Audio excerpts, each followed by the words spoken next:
ao escrever essa segunda carta, ele escreve para defender o Evangelho contra os falsos mestres. E nós vemos aí a partir do verso 2, o capítulo 2, na verdade, o verso 1, ele falando sobre os falsos mestres.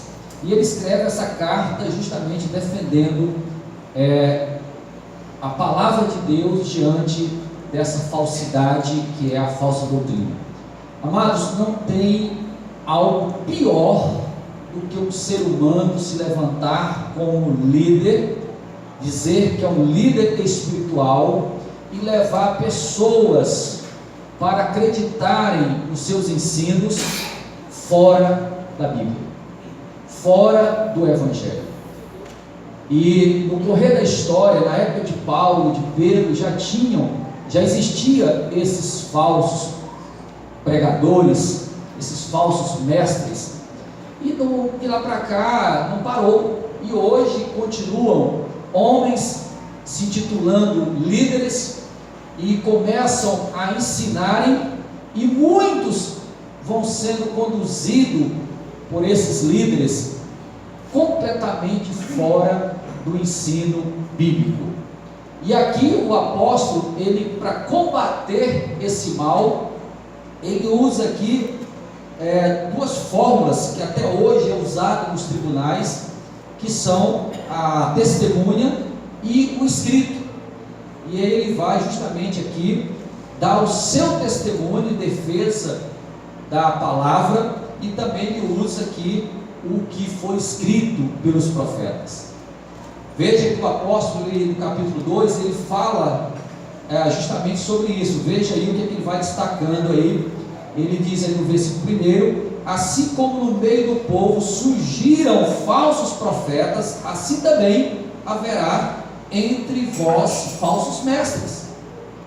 Assim como lá nos profetas existiram no Velho Testamento, ele está falando aqui do passado, que houve vários falsos profetas que se levantaram profetizando que Deus não tinha ordenado.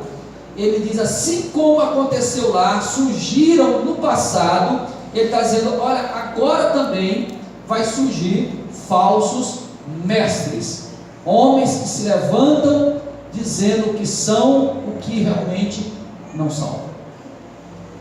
Querido, nós precisamos entender uma coisa, que a palavra de Deus, não há diferença nenhuma quando é a pregação do Evangelho, a palavra de Deus, ou o próprio Deus falando.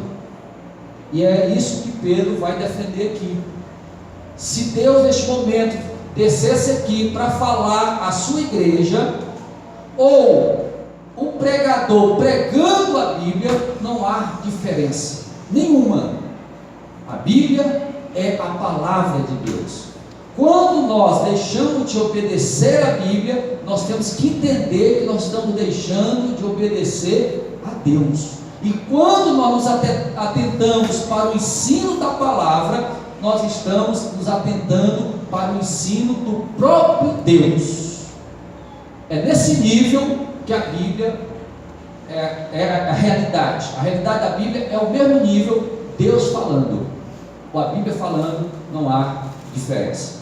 Então veja bem, aqui ele começa no versículo 16. Primeiro ele fala no versículo 12 o porquê que ele escreveu essa carta, né? Ele dá o motivo da escrita, por que ele escreveu essa carta. Ele diz aí que ele já estava próximo, né? Pedro não estava mais tão jovem, e ele fala aí no versículo 13, né, que considerando que por pouco tempo ele está nesse tabernáculo, ele escreve essa carta dizendo que traz a memória, trazendo a lembrança daqueles irmãos. E aí no versículo 15 ele diz, mesmo que depois que eu partir, eu quero que essa lembrança permaneça.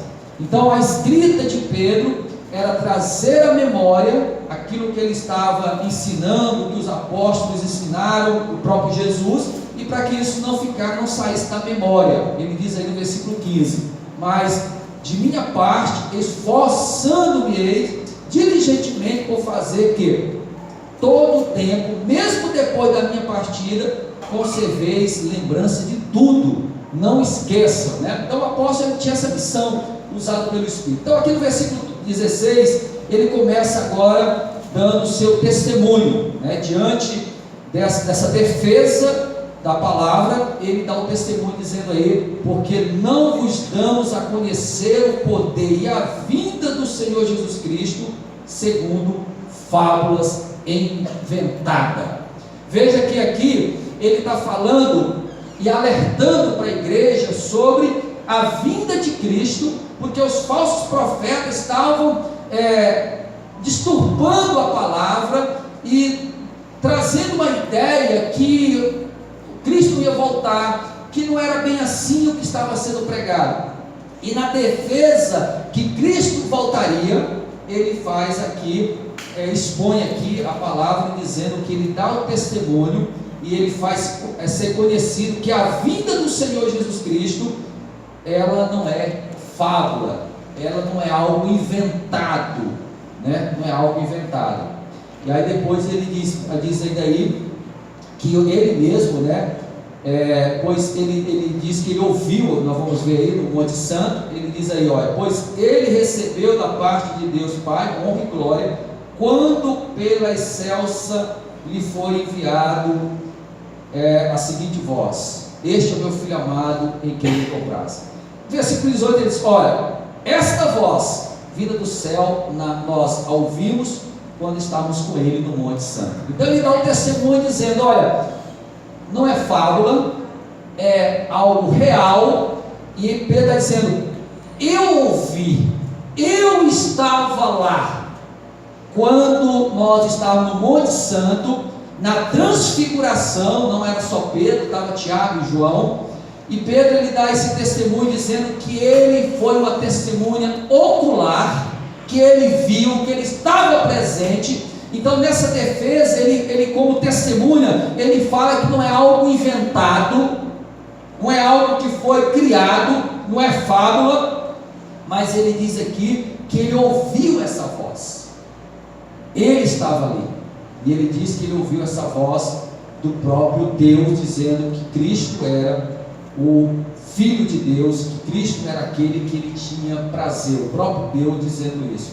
E na transfiguração, ele viu a glória, ali naquele monte, Pedro, ele viu a glória de Deus, e aqui ele está dizendo: ó, aquele Cristo que nós vimos glorioso, ele vai vir na sua glória, assim como nós contemplamos. Ele está dizendo: ele vai vir. E aí a pergunta é: como é que ele vai encontrar você? Como é que você vai estar quando ele vier? Guiado por falsas doutrinas, nem aí para o Evangelho, vivendo uma vida de qualquer jeito? Ou você vai estar apto para o receber, para esse encontro com ele?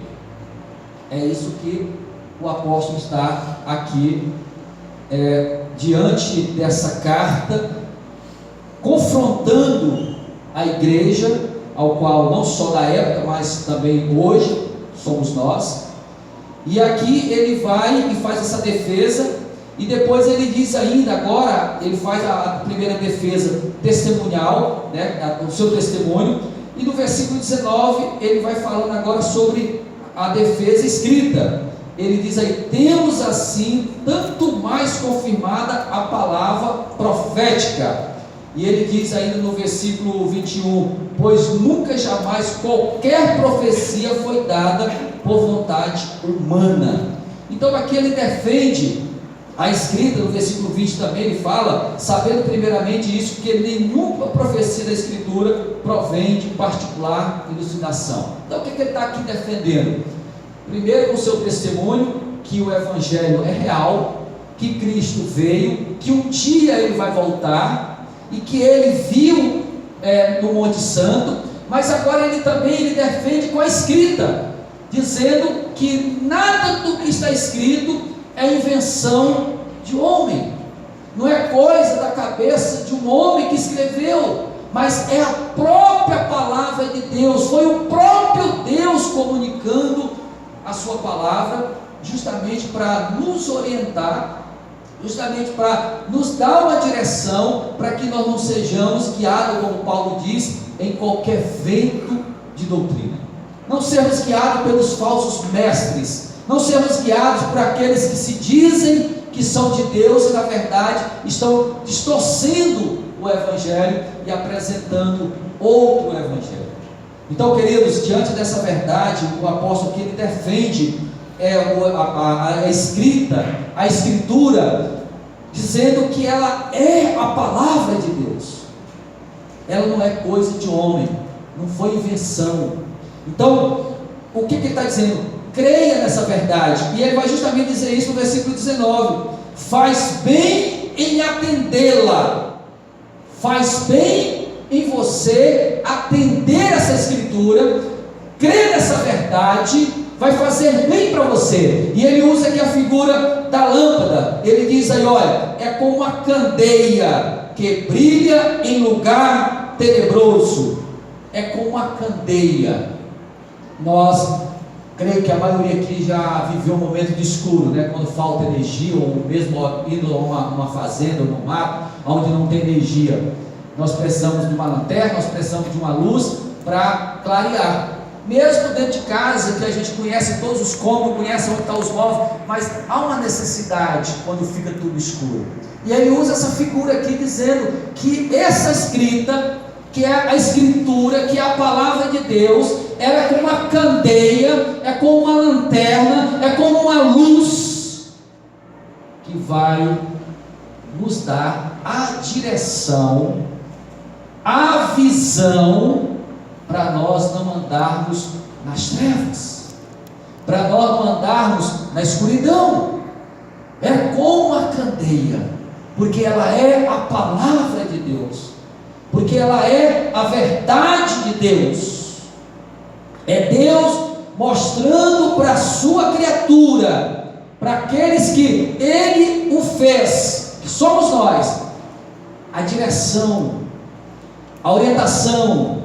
É aquela luz, é aquela candeia que vai mostrando o perigo, aonde nós não devemos pisar, aonde nós não devemos ir. Essa candeia, ela vai nos mostrando o caminho correto, que é as Escrituras. E ele faz essa defesa aqui, justamente para que nós não venhamos ser guiados por outro ensino que não seja as Escrituras, a palavra de Deus. E é muito claro quando ele fala aqui no testemunho a respeito de Cristo. Ele diz aí, versículo 17: pois ele recebeu da parte de Deus Pai honra e glória. Ele, Cristo, ele recebeu a honra, ele recebeu a glória, ele recebeu do próprio Pai, dizendo: este é o meu Filho amado, este é aquele que você deve crer, esse é aquele que você deve obedecer, esse é aquele que disse: eu sou o caminho, a verdade e a vida. Queridos, então aqui o apóstolo vem, ele dá esse testemunho, ele faz essa defesa e diz: olha, faz bem, vai fazer um bem grande para você, um grande bem para você, se você crer nessa verdade, se você se apegar a essa verdade. E ele usa essa figura da candeia, porque quando nós estamos em trevas, nós não sabemos o caminho. Quando nós estamos em trevas, nós não sabemos aonde fica o lugar certo de pisar ou mesmo de andar. E aí começa a andar em vários caminhos, começa a crer em um monte de crenças. Mas quando o Evangelho, essa palavra, ela é entendida, quando ela é conhecida, é como essa clareza, essa luz que brilha. Aí o apóstolo diz: vale a pena crer nessa verdade. E ele dá esse testemunho dizendo que nenhuma profecia, nada do que foi escrito veio de homens, é coisa do homem. E aqui, queridos, ele traz esse ensino justamente para abrir os nossos olhos, para entender essa grandeza de Deus. no século XVI, quando aconteceu ali a reforma protestante, essa palavra, os princípios e os valores da palavra de Deus estava subterrado, estava ali entulhos e mais entulhos da tradição tinha coberto essas verdades. E os reformadores, eles tira todo esse entulho e traz a clareza da verdade bíblica, da palavra de Deus, mostrando a essência dessa verdade, e que hoje nós temos esse privilégio de podermos meditar na palavra, não mais com todo aquele entulho que estava em cima dessas verdades, apontando apenas para Cristo.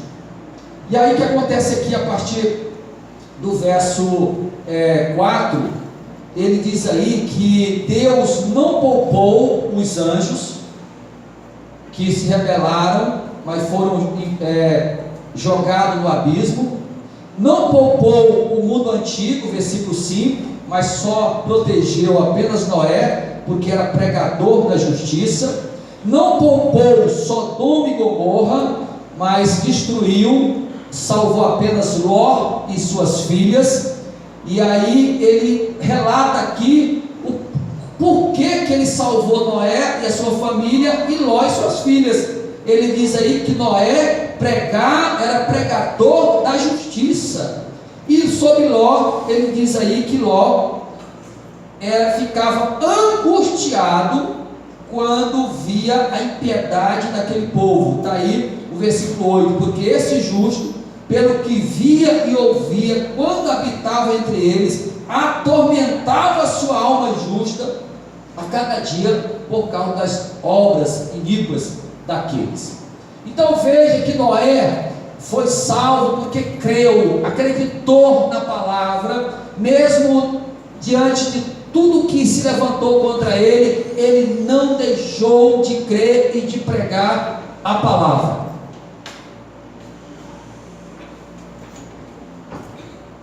Ló, mesmo morando naquelas duas cidades pervertidas que foram destruídas, Ló, ele não se conformava com aquele mal que as cidades, aquele povo vivia. Veja que ele diz aqui que ele atormentava a sua alma ficava atormentada diante da maldade que aqueles estavam ali vivendo. Queridos, esse atormentar a alma que Ló sentia e tinha diariamente ali, vivendo naquelas cidades, no meio daquele povo, nós também hoje sentimos isso quando contemplamos a maldade e o mal que está o mundo vivendo. A gente fica atormentado diante de tanta maldade, diante de tanto mal que esse mundo está vivendo. Nós que conhecemos o Evangelho, que temos o temor a Deus, esse sentimento que Ló tinha, também nós sentimos, porque é algo tão diabólico, tão infernal, que não tem como não mexer conosco. Nós estávamos ontem visitando a irmã Eufrásia, e ela contando um testemunho, como foi um último dia, os 2 últimos dias dela lá no hospital com seu esposo, e ela contando que algumas mulheres que estavam ali com pessoas familiares doentes, começaram a botar umas músicas piores possíveis, e começaram a dançar, e começaram a se rebolar dentro do hospital, e a irmã olhou para um lado e olhou para o outro e disse: meu Deus, me tira daqui. As músicas mais imundas, e elas ali vivendo aquele momento como se o mal estava nela. Quer dizer, diante de uma situação como aquela, o familiar doente, mas a irmã contou aquilo com tanto pesar, e ver a tragédia espiritual na vida daquelas mulheres, e elas querendo que a irmã se envolvesse com aquilo, assim como Ló, queridos, atormentava a sua alma. Nós ontem ouvimos o testemunho da nossa irmã, com a alma atormentada em ver uma situação daquela. não é diferente. Quando nós saímos aqui do templo e começamos a andar pelas ruas, não só de Tucuruí, em qualquer lugar, você vai ficar atormentado em ver as pessoas vivendo uma vida devassa, uma vida imunda. Não tem como isso não mexer conosco. Veja que o versículo 10 aí, ele diz assim, como é que as pessoas vivem. No versículo 9 fala: porque o Senhor sabe livrar da provação os piedosos e reservar sobre castigo os injustos para o dia do juízo, especialmente aqueles que, seguindo a carne, andam em imundas paixões e menosprezam qualquer governo, atrevidos, arrogantes, não temem difamar a autoridade superior.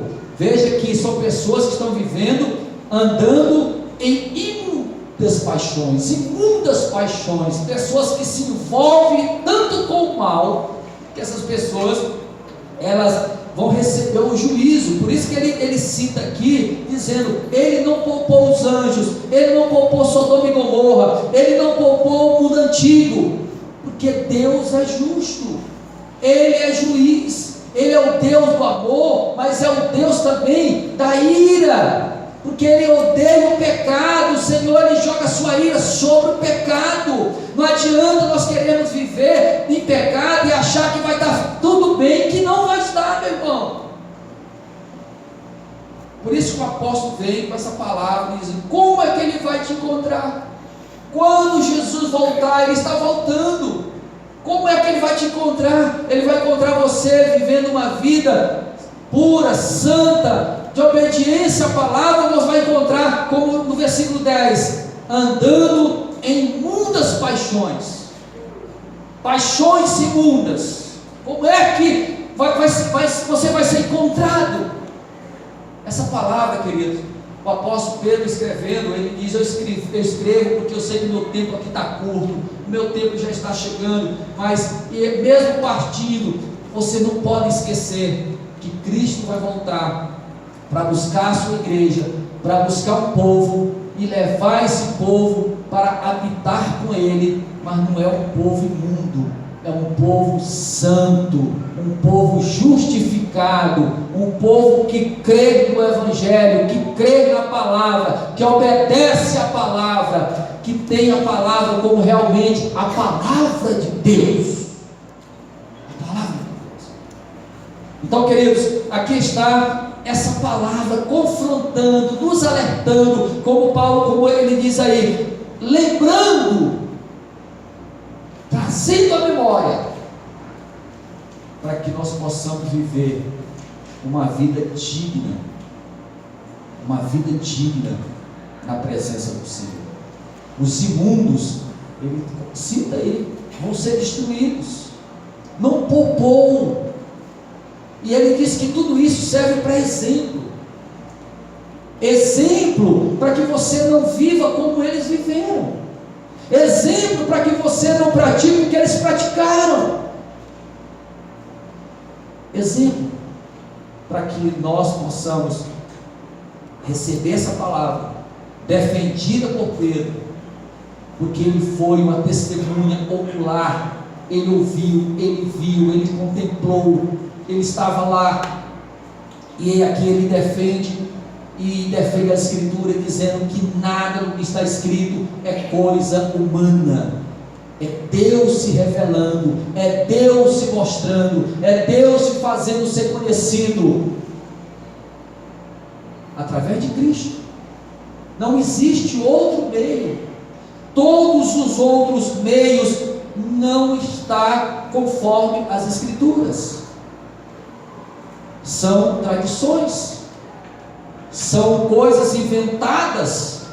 E olha o que diz aí ainda no versículo 2, quando ele vai para o versículo 2, primeiro versículo 1, ele ainda no capítulo 2, ele diz: assim como existiu no passado os falsos, também existe hoje.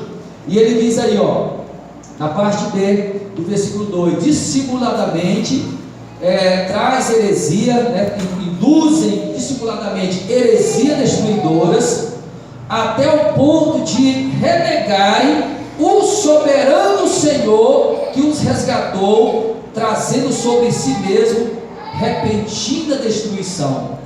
Tira a glória de Cristo, tira o ensino a respeito de Cristo, que ele diz aí, o soberano Senhor, e dissimula, e traz um ensino dissimulado, e ensina heresias, e essas heresias ele diz aí que ela é destruidoras, destrói, mata, acaba com o sujeito, acaba com o homem, porque é heresia, é algo diabólico, e o apóstolo está dizendo aqui que será destruído. Aí depois ele diz no versículo 2: muitos seguirão as suas práticas, muitos creem nessas verdades que não é verdade, nessa falsidade, nessas heresias, muitos acreditam, muitos seguem esse caminho, e o apóstolo aqui, ele vem combatendo, ensinando, alertando para esse perigo, para o perigo das heresias, para o perigo dos falsos profetas. E ele diz mais ainda no versículo 3: também movido por avareza, farão comércio de vós com palavras fictícias, ensinam heresias destruidoras, que muitos começam a seguir, e ele diz que outros, movido pela avareza, movido pela ganância, faz da fé um comércio, faz da fé um comércio. Ah, queridos, é uma destruição, serão destruídos, porque a palavra de Deus aí diz aí que esse castigo ele está preparado, e essas pessoas elas vão ser destruídas porque estão contra a verdade da palavra de Deus. Veja que ele diz aí ainda na parte do capítulo 3: para eles o juízo lavrado não é o juízo lavrado a longo tempo não tarda, e a sua destruição não dorme. O que ele está dizendo aqui?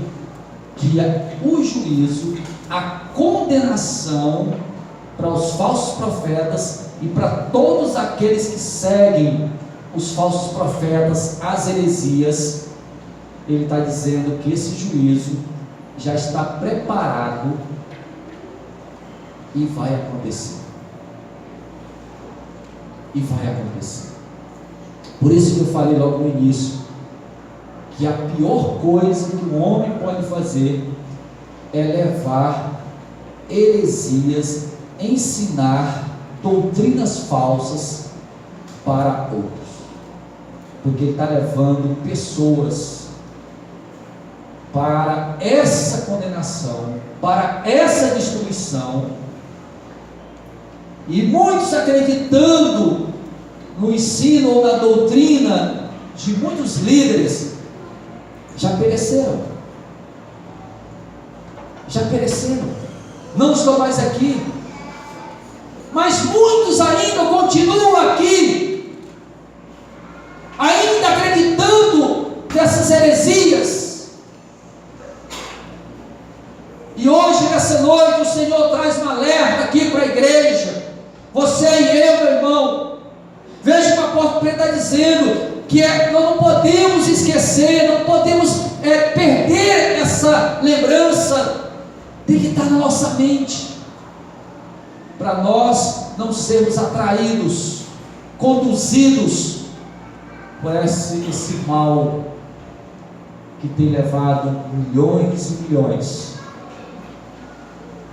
para a condenação eterna, porque não creem naquele que o próprio Pedro disse aqui, o Salvador, aquele que ele mesmo ouviu dizendo: este é o meu filho amado, este é o meu filho amado, e que um dia vai voltar na sua glória, que um dia vai retornar para buscar a sua igreja. E a pergunta é: como que ele vai te encontrar? Se ele voltasse hoje, como que ele encontraria você hoje? Como está você hoje?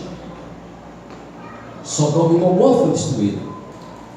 Os anjos que se rebelaram foram expulsos para o inferno.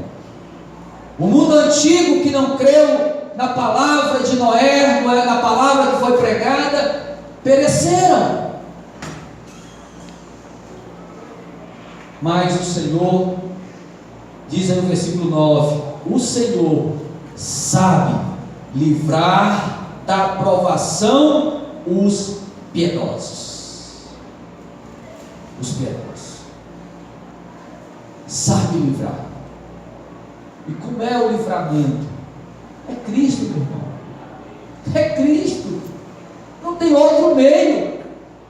O livramento de Deus para a humanidade, o livramento que Ele projetou quando o homem caiu lá no Éden, foi justamente dizendo: o filho da mulher, aquele virá e esmagará a cabeça da serpente. Está lá em Gênesis 3,15, a promessa do filho da mulher, aquele que viria e veio. E aqui o apóstolo diz: as escrituras falaram, anunciaram, mas muitos profetas se levantaram falsos para distorcer. Mas agora ele defende, dizendo: eu sou o testemunho, eu vi, eu ouvi, alertando para o perigo que é as heresias. É diabólica, é infernal, e não mata só o corpo, mata a alma. Esse que é o grande perigo, porque não mata só o corpo, mata a alma. Leva o homem para o inferno como foi os anjos, leva o homem para o inferno como foi Sodoma e Gomorra, como foi o mundo antigo. Mas o Senhor, o juiz, o Senhor da glória, sabe livrar aqueles que são piedosos, aqueles que temem a Deus, aqueles que creem no Evangelho, aqueles que recebem a palavra e creem nessa palavra. Esses são guardados, protegidos, porque é o próprio Deus que protege. É o próprio Deus. Mas ao mesmo tempo ele diz que o mesmo que protege os piedosos, vai reservar sob castigo os injustos para o dia do juízo. O mesmo Deus